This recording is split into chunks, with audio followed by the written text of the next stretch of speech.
Bismillahirrahmanirrahim. Wa talabtu nural qalbi fi salatin nahari jahran. Sudah ketemu? Wa talabtu, dan aku mencari nural qalbi, cahaya hati, fi salatin nahari, pada pekerjaan salat siang hari, jahran, secara jahar. Ai fi zuhurin nasi, yakni pada zahirnya banyak orang, yaitu banyak diketahui oleh orang lain sebab sholat di siang hari. Fawajadtuhu, lalu aku mendapatinya, cahaya hati itu, aidzalikan nura, yakni cahaya itu, fi sholatil laili, pada sholat malam, sirron, yang tersembunyi. Ai maktuman, yakni yang sunyi, minan nasi, dari keramaian banyak orang. Ruwiya, diriwayatkan, annahu, bahwasanya Nabi Muhammad sallallahu alaihi wasallam qala, telah bersabda, aqrabu ma yakunu ar-rabbu minal 'abdi fi jawfil lailil akhiri fa in istata'ta an takuna mimman yadhkurullaha fi tilka as-sa'ati fakun. Rawahu Tirmidzi wan Nasa'i wal Hakim. Aqrabu, paling dekat-dekatnya, ma apa-apa, yakunu, yang ada, ar-rabbu, sang hamba, sang pencipta, minal abdi, dari hambanya, paling dekat-dekatnya Tuhan kepada hambanya, fi jawfil laili, yaitu berada di tengah malam, al-akhiri, yang terakhir. Fa in istata'ta, maka apabila kamu mampu, antakuna, apabila ada, mampu mengadakan, mimman, dari orang, yadhkurullaha, atau takunu, adalah kamu, mimman, termasuk orang, yadhkurullaha, yang berzikir kepada Allah, fi tilka sa'ati, pada malam itu, pada waktu itu, fakun, maka kerjakanlah. Hadis riwayat Imam Tirmidzi, Imam An-Nasa'i, dan Imam Al-Hakim. Waruwiya, dan diriwayatkan, annahu, bahwasanya Nabi Muhammad sallallahu alaihi wasallam qala, telah bersabda, raq'atani, dua rakaat, yarka'uhuma, yang rukuk pada dua rakaat, yakni melaksanakan sholat secara khusyuk, ibnu Adama, yaitu anak Adam, fi jawfil lailil akhiri, pada tengah malam yang terakhir, khairun, lebih baik, lahu, baginya, minad dunya, daripada dunia, wa ma fiha, dan apa-apa yang ada pada dunia. Walaula an asyqa ala ummati, dan seandainya tidak menjadikan berat atas umatku, dan seandainya tidak memberatkan atas umatku, salat dua rakaat tengah malam itu, la faradtuhuma, maka aku pasti wajibkan dua rakaat itu, alaihim, kepada mereka, yakni umat Nabi Muhammad sallallahu alaihi wasallam.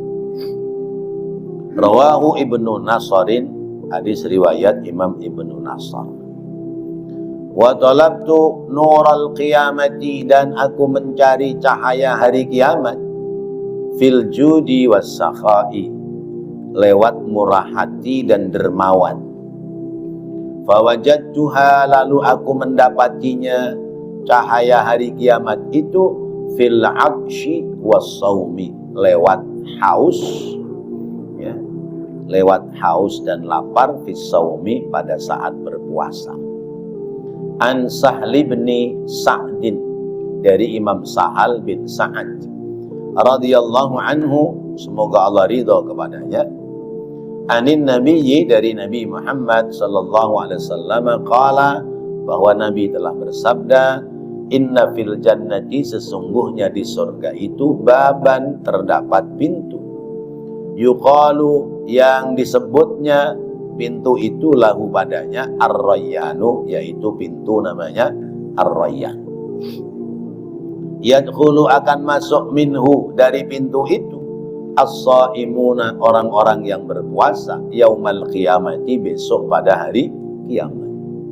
La yadkhulu, tidak akan masuk minhu, daripadanya, dari pintu itu, ahadun, seorang pun, ghairuhum, selain dari mereka.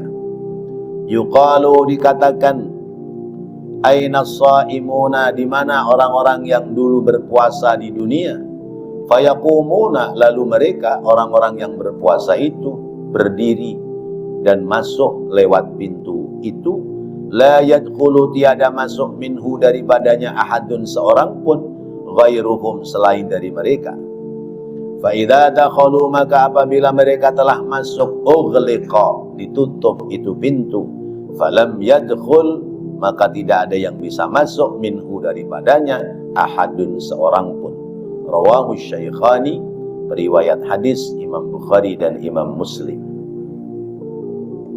Wa an Abi Sa'id radhiyallahu anhu qala, dan dari sahabat Abu Sa'id Al-Khudri radhiyallahu ta'ala anhu, qala, dia berkata, qala Rasulullah, telah bersabda Rasulullah sallallahu alaihi wasallam, ma min abdin, tiadalah bagi seorang hamba, yasumu, yang dia berpuasa, fi sabilillahi, pada jalan Allah, yakni puasa sunnah, khususnya niat ikhlas karena Allah, illa, kecuali, ba'adallahu, Allah akan menjauhkan, bidzalika, atas pekerjaan itu, wajhahu, wajahnya, dirinya, anin nari, dari siksa api neraka, sab'ina harifan, selama 70 tahun. Rawahu Syaikhani, riwayat hadis Imam Bukhari dan Imam Muslim.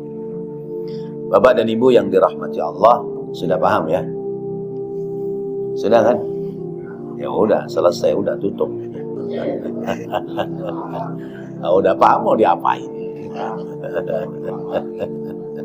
Iya, kalau udah paham diulang-ulang kan mau badir. Ya Allah. Melanjutkan pembahasan yang lalu, yaitu makalah yang ke-23, ya. Seorang ulama ahli hikmah mengatakan, aku mencari 10 macam, aku mendapatinya pada 10 macam yang lain. Nah, macam yang keempat, yaitu aku mencari cahaya qalbu lewat sholat siang hari, tetapi aku mendapatinya cahaya qalbu itu lewat sholat di malam hari. Jadi hati itu ada yang bercahaya, ada yang tidak bercahaya. Kalau hati bercahaya berarti hatinya terang. Kalau hati itu tidak ada cahaya, hatinya gelap. Terang sama gelap beda apa sama? Jauh beda ya. Ini kita ada di masjid, terang. Kita bisa melihat suasana yang ada. Ya. Bisa kita lihat sudut manapun akan kelihatan. Karena ini masjid terang. Coba kalau tiba-tiba mati lampu, kita bisa lihat nggak teman kita duduk di sebelah mana?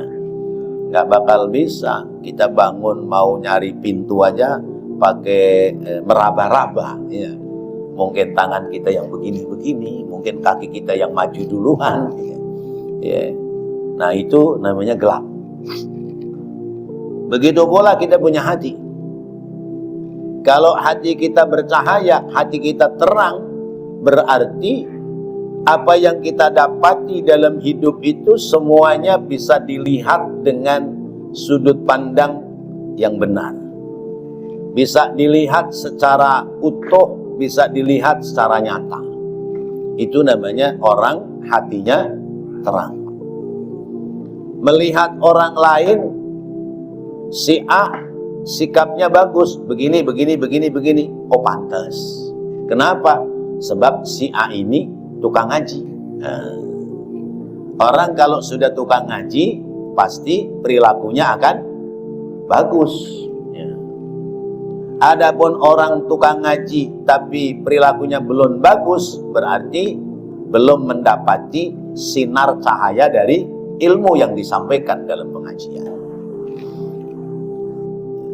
Ada lagi ketemu si B, orangnya udah tukang ngaji, tapi kelakuannya begini, begini, begini, begini, dikit-dikit ngambek, misalnya gitu. Sama orang nggak mau akur dan sebagainya. Wah, kenapa ini orang udah tukang ngaji, tapi kok kayak begini modelannya? Oh, berarti ngajinya namanya jiping. Ngajinya cuman lewat kuping, dari kuping kanan ke kuping kiri, ya. Masuk kuping kanan, keluar kuping kiri, nggak berbekas. Kalau kata orang Jawa, bungen tuwo, melebu lewat tengen, metu lewat kiwo. Ya. Ya kalau memang seperti itu mau diapain? Bagi kita yang hatinya sudah bening, sudah terang, ya sudah, memang dia modelannya begitu, mau ngomong apa juga kita maklumin. Dimaklumin aja dah. Kalau dia ngomong begini, begitu, begono, emang kenapa? Ya emang sebegitunya. Nah, misalnya begitu. Ada cengklak hati nggak sama omongan orang ini? Kita kecengklak nggak hati? Enggak, sekalipun ada kalimat-kalimat yang boleh jadi menyinggung kepada kita. EGP, gitu Mas. Apa EGP? Emang gue pikirin, ya itu. Apalagi kemudian ketemu orang yang nggak pernah ngaji, tapi komentar melulu. Ada yang begitu? Rumahnya sebelah mana itu? Nah, kita paranin aja dah. Ngaji enggak. Padahal boleh jadi rumahnya selangkah dua langkah dari tempat pengajian. Ya mungkin di masjid, mungkin di mushola, mungkin di majelis. Tapi enggak pernah jalan ke pengajian. Yang ada isinya komentar melulu. Setiap guru yang menyampaikan di majelis itu enggak ada yang benar di pandangan dia. Guru anu nerangin begini, wah salah itu, ya, nggak bener kalau begitu. Guru yang ini menerangkan begini, dikomentari juga. Nah itu namanya komentator, ya. Komentator. Komentator itu kalau dia digaji, dikasih honor, maka dia akan mengomentari secara objektif. Tapi kalau komentatornya ini sekedar penonton, ya, Bapak pernah nonton bola? Siapa pemain bola Indonesia yang paling bagus? Beberapa malam yang lalu kan ada pertandingan tuh Indonesia sama mana? Jepang apa Arab itu.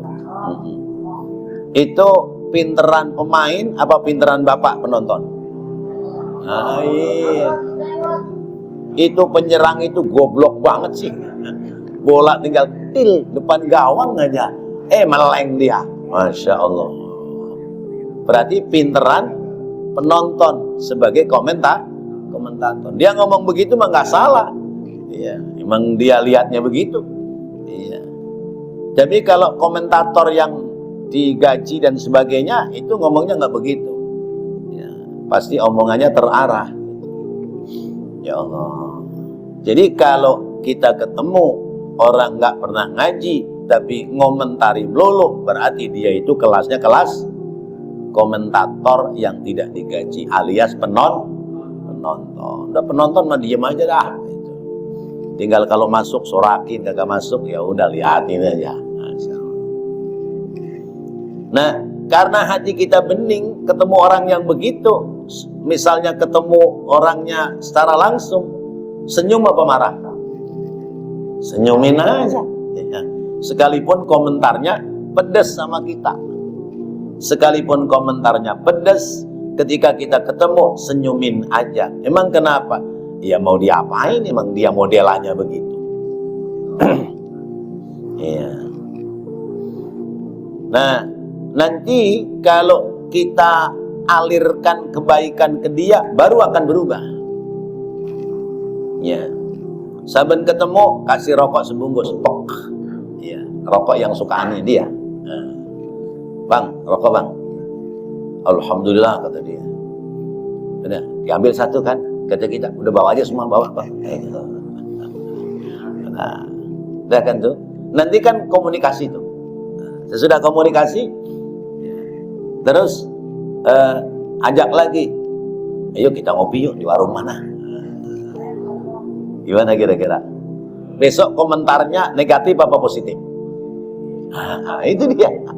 Komentarnya akan berubah. Kenapa berubah? Gara-gara rokok sama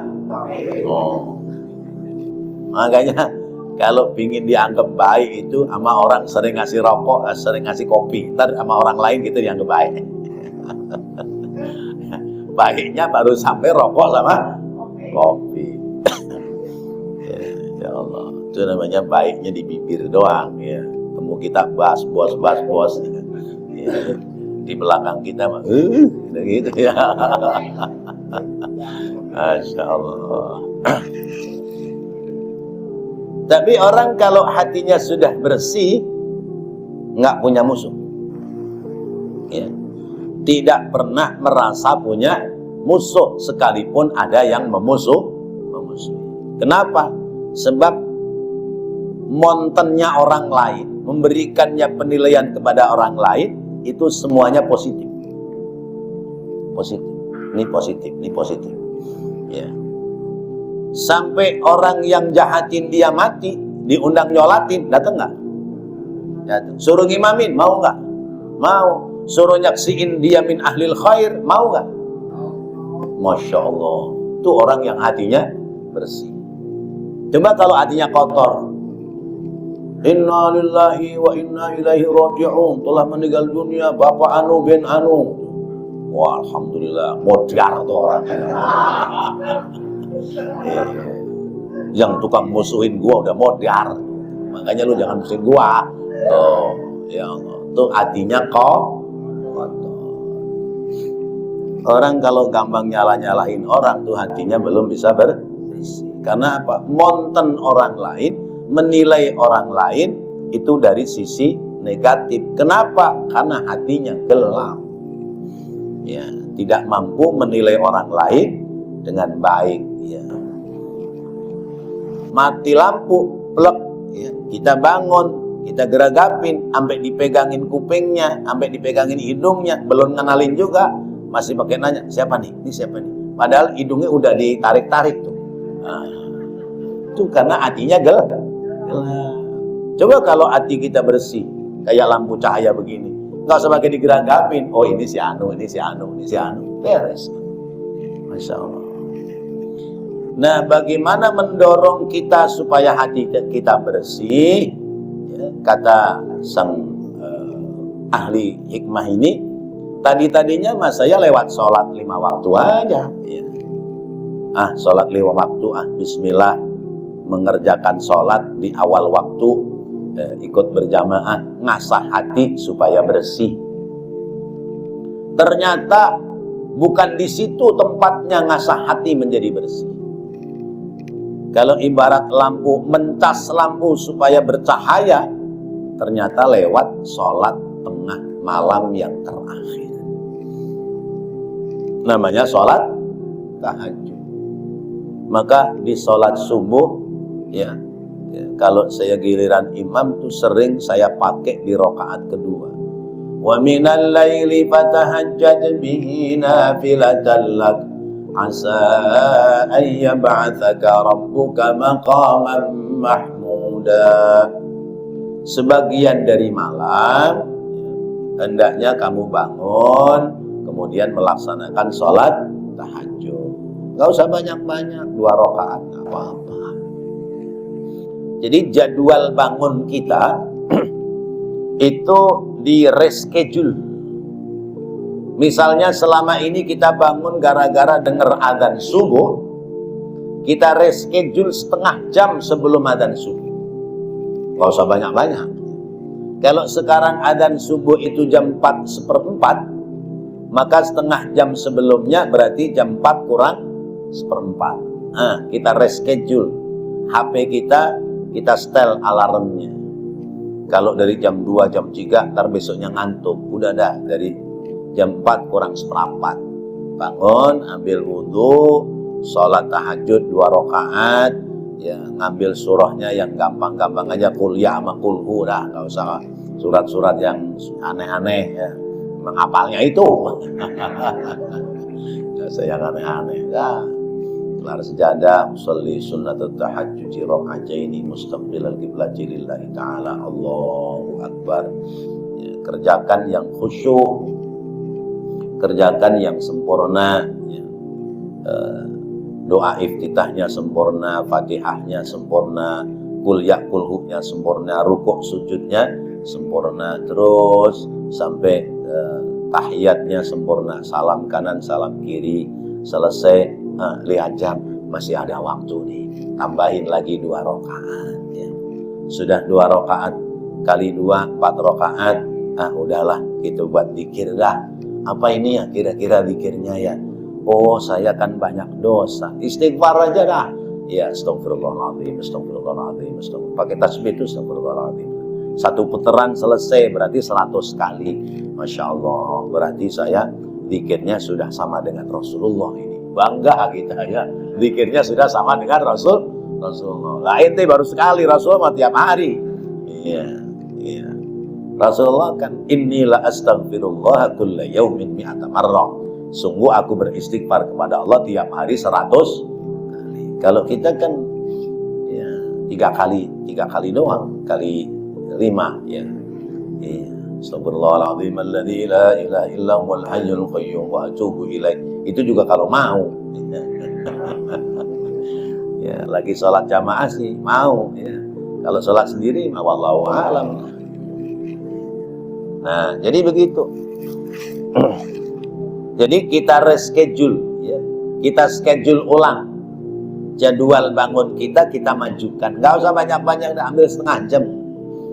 Kenapa? Sebab kita udah tahu nih hadisnya, ya.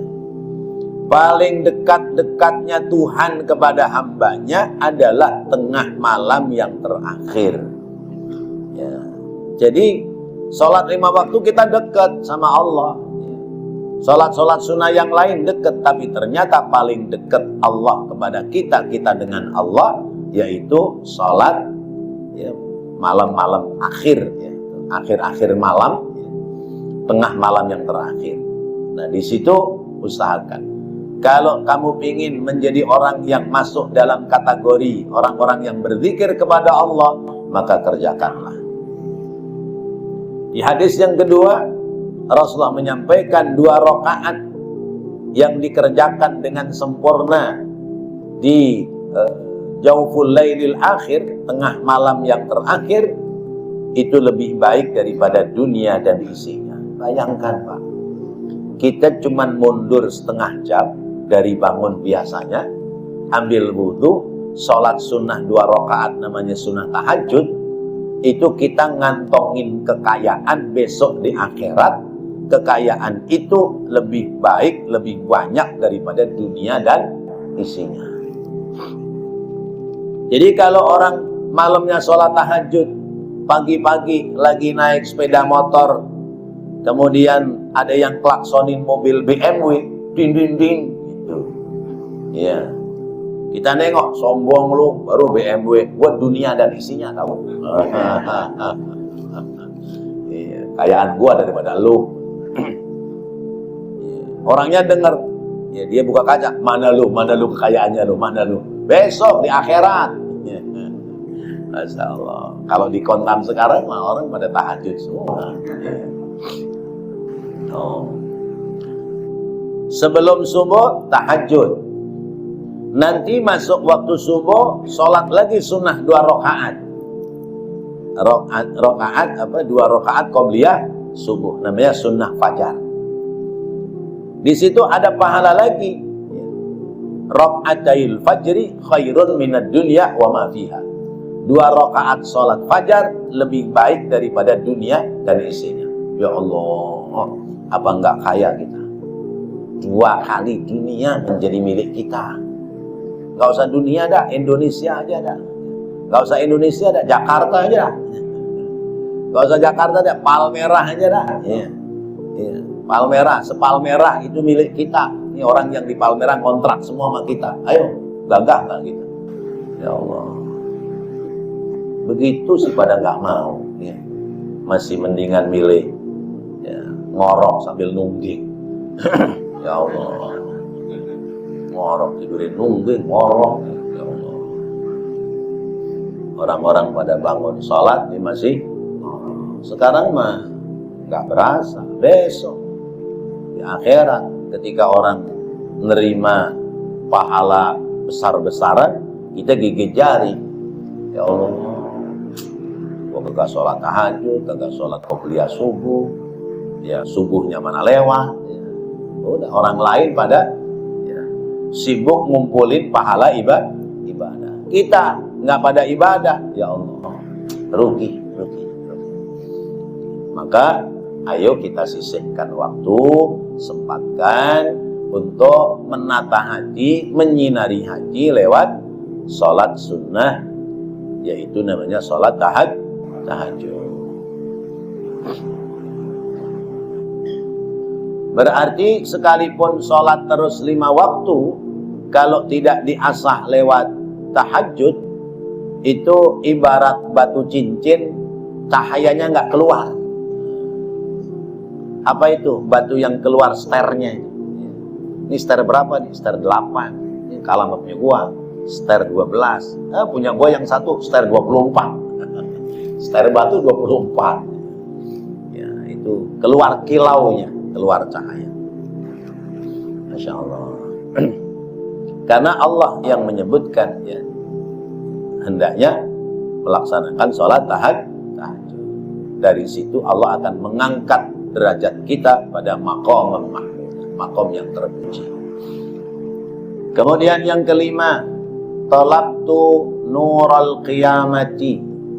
Aku mencari cahaya hari kiamat. Jadi besok di hari kiamat itu ada orang-orang yang bercahaya, ada pula orang-orang yang tidak keluar cahayanya. Ada yang muncul cahayanya, ada pula yang redup cahayanya, ada pula yang tidak mengeluarkan cahaya.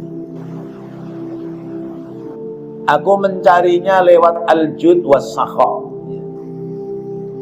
Al-jud murah hati, as-sakha dermawan.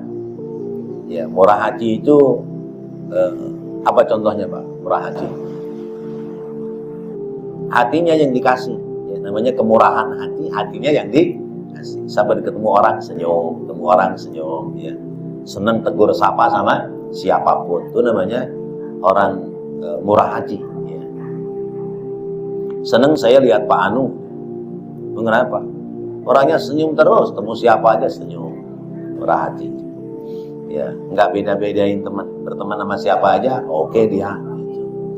Ya, ngobrolnya nyambung-nyambung aja. Itu namanya al-jud. Sudah murah hati, as-sakha dermawan. Dermawan itu sering mendermakan. Dermawan sering mendermawakan, membagi-bagi dia punya rezeki. Saat longgar rezeki senang berbagi, saat sempit rezeki senang berbagi. Konsepnya dalam hidup, prinsipnya dalam hidup, saya nggak pingin minta sama orang, saya pinginnya ngasih sama orang. Jadi senangnya ngasih sama orang, itu namanya sakha, dermawan. Ya. Jadi kemana-mana, ya contoh kecil aja ya, kemana-mana karena doyan rokok, yang ngantongin rokok, ya ngantongin rokok. Jadi itu sakha, dermawan.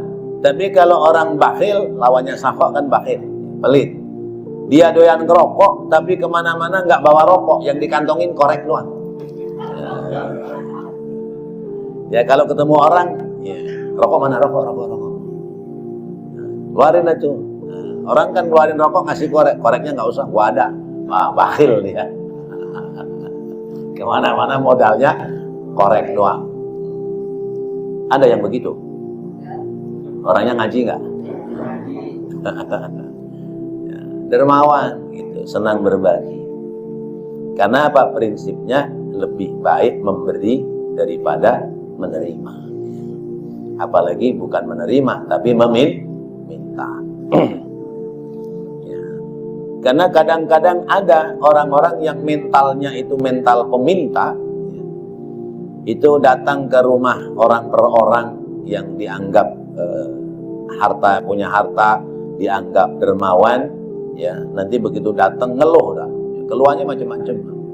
Anak nih mau ujian nih, ya Allah, butuh komputer, mana komputernya rusak lagi. Ya, cerita doang begitu ngalor itu. Tapi kan yang diajak ngomong kan paham. Ada perlunya ini ngomong begini begitu. Ya. Udah pamit, begitu pamit, ya. Kita belum ngerogoh kantong, ngajak ngobrol lagi. Ya. Udah ya pamit ya, saya lagi mau cari rezeki nih, cari pinjaman kayak dari mana gitu. Ya. Pindah ya, udah banyak ngobrol gitu. Tapi nggak keluar juga dari dalam pintu. Tandanya nungguin, ya, tuan rumahnya ngerogoh kantong. Tuan rumahnya ngerti ini modelannya model begini. Masa butuh sih tiap minggu. Ya, tiap minggu datang lagi. Modus. Misal begitu. Nah, jadi orang kalau mentalnya itu peminta-minta, ya senengnya minta. Ya, senengnya minta. Lain hal kalau dikasih. Kalau dikasih itu kan bukan sebab minta, dikasih itu kerelaan orang lain. Ada tuh orang, Ustaz, lapar gitu. Ya udah kalau lapar saya beli makanannya, enggak mau. Maunya apa? Duit. Lapar dikasih makanan enggak mau, maunya duit. Emang kenyang makan duit? Allah. Berarti nggak lapar, mau duit dia, bukan mau makanan. Ya Allah, ya memang di dunia ini macam-macam ya model orang. Ya Allah. Nah, aku mencari cahaya hari kiamat itu lewat murah hati dan dermawan. Tetapi ternyata aku mendapatinya fil 'atsyi was-shaumi, fil 'atsyi fis-shaumi, yaitu lewat haus dan laparnya puasa.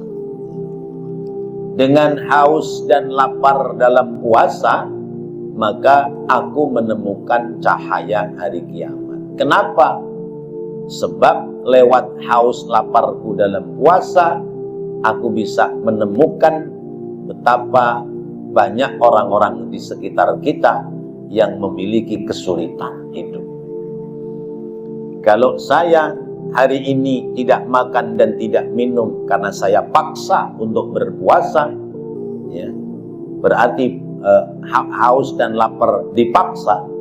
Tapi banyak orang yang hari ini terpaksa harus haus dan lapar. Masya Allah.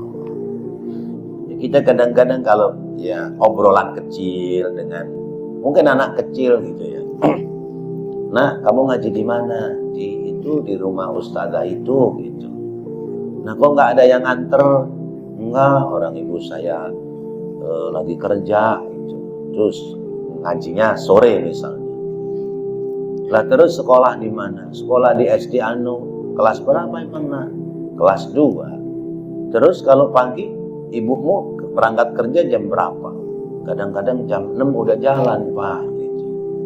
Jam 6 udah jalan. Pulangnya jam 7 malam gitu. Lah terus ayahmu nggak tahu, ayah sudah nggak pulang-pulang udah setahun lebih. Ya Allah. Iya, Bang Toyib ini kelakuannya modelannya. Kamu berapa bersaudara? Aku 5 bersaudara, Pak. Ini real ini. Real. Aku 5 bersaudara. Karena kita lihat ya, bocah wajahnya pucat, kenapa gitu. 5 bersaudara. Kakakku yang pertama udah menikah, udah punya anak 2. Tapi aku juga masih punya adik 1. Ya, umur 2 tahun. Masya Allah. Lah yang ngurusin adikmu siapa? Ya kakakku lah, kan ibu nyari duit. Bayangkan Pak. Anaknya 5. Ya. Suaminya kabur, nggak tahu kemana. Emaknya kerja jadi kuli nyuci, kuli gosok, berangkat dari jam 5 pagi, pulangnya jam 7 malam. Iya, ya. Dibela-belain cari duit buat ngurusin anaknya. Jadi motivasinya nyari duit. Urusan anak sekolah biarin, masa nggak bisa mandi sendiri, pakai baju sendiri. Ya Allah, sampai seperti itu. Nah ternyata banyak orang-orang di sekitar kita yang seperti itu. Lalu apakah kita mau diam saja sementara kita ada rezeki? Nah, muncullah sifat iba, muncullah sifat penyayang terhadap orang lain. Nah, inilah yang kemudian kita dapati cahaya hari kiamat justru lewat seringnya melaksanakan puasa-puasa sunnah. Apa hadiahnya? Besok di akhirat itu ada pintu surga namanya Ar-Rayyan. Orang yang bisa masuk pintu surga Ar-Rayyan hanya orang-orang yang melaksanakan ibadah puasa. Orang yang nggak pernah puasa maka nggak bisa masuk pintu surga lewat pintu namanya Ar-Rayyan. Karena itu di samping puasa Ramadan yang menjadi kewajiban bagi kita, ada waktu-waktu tertentu, saat-saat tertentu yang kita bisa, ya kita boleh kita laksanakan puasa-puasa sunnah. Mungkin puasa sunnah Senin Kemis, mungkin puasa sunnah Ayyamul Bid, atau puasa-puasa sunnah yang lain. Supaya apa? Mendapati cahaya di hari kiamat. Insya Allah. Baik, mudah-mudahan apa yang kita dapati menjadi ilmu yang bermanfaat. Rabbana taqabbal minna innaka antas samiul alim wa tub alaina innaka antat tawwabur rahim. Rabbighfir warham wa anta khairur rahimin. Wa sallallahu ala sayyidina Muhammad wa ala alihi wa sahbihi wasallam. Walhamdulillahi rabbil alamin. Wassalamualaikum warahmatullahi wabarakatuh.